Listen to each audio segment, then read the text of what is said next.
Bizde 78 шайлоо участогу бар. 78 шайлоо участогуна 156 дарыгер бөлүндү жана 156 медайым бөлүндү. Сырттан келген жарандарга эгер бет кабы жок болгон болсо бет кап берилип жатат бул жерден.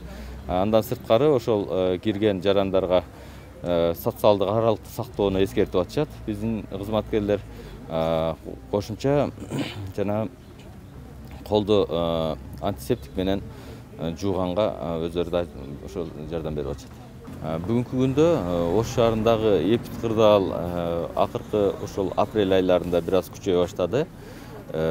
Бүт жанагы биздин Кыргызстандагы Бишкек шаарындагы жана Чүй өрөөнүндөгү болуп аткан учуп аткан эпид кырдаалдын таасири биздин Ош шаарына дагы өзүнүн таасирин берип атат да.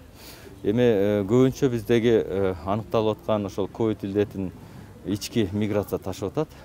Бишкек шаарына барып келгендер, андан сырткары ушул Россия мамлекетинен келгендер, мына бүгүнкү акыркы жолкусунда бул эми Тажикстандан келген жарандан дагы аныкталып атат да. Ошондуктан биздин бул ковид илдетине азыркы учурда толук кандуу ушул эпид кырдаалдын бардык тартиптерин сактап, бардык мен өзүм да айланып кыдырып жүрөм шайлоо участоктарын. Ошол участоктарында мүмкүн болушунча бүт тартиптерди сактап, эскертип биздин жарандарга ошо шайлоону өткөзгөнгө аракет кылып атабыз.